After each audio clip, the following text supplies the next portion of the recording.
Il est un peu le revenant de cette rentrée politique. Philippe de Villiers, ancien candidat à la présidentielle, réclame un référendum sur l'immigration au travers d'une pétition.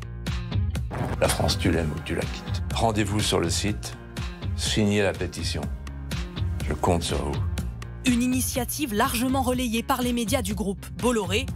L'œil du 20h vous raconte les coulisses d'un emballement bien orchestré. Depuis 10 jours, sur CNews, les chroniqueurs se font régulièrement l'écho de cette pétition. Là, il y a un homme, Philippe de Villiers, qui a mobilisé quand même plus d'1 million de signatures tout seul. Tout seul? Pas vraiment. Sur le site de la pétition, nous avons comptabilisé les signatures en temps réel. Des pics d'affluence apparaissent. Ce matin, entre 8h30 et 10h30, puis à la mi-journée.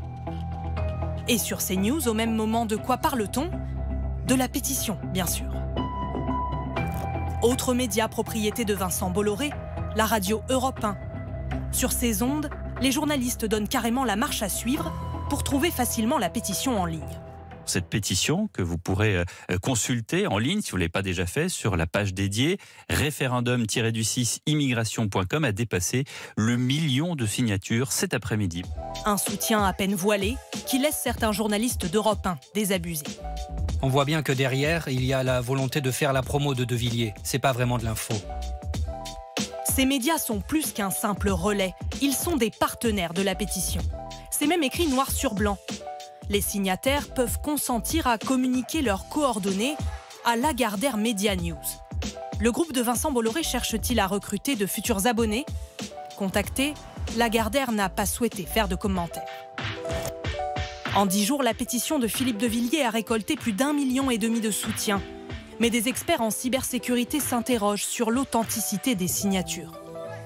Je vais ici rentrer un faux nom et je vais même aller plus loin parce que je vais utiliser un nom, un prénom et une adresse email ainsi qu'un code postal qui n'existe pas du tout. C'est-à-dire que je vais signer Azerty, le site m'indique que j'ai signé la pétition. Il n'y a aucun contrôle qui est fait sur le formulaire.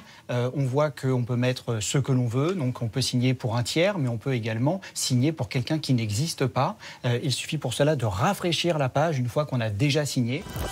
Difficile d'évaluer le nombre de fausses signatures qui auraient pu se glisser dans cette pétition, dont le sujet trouve un vrai écho dans l'opinion. Mais sur un autre site plus sécurisé, celui de l'Assemblée nationale, une pétition qui réclame aussi un référendum sur l'immigration n'a récolté, elle, qu'un peu plus de 3200 signatures.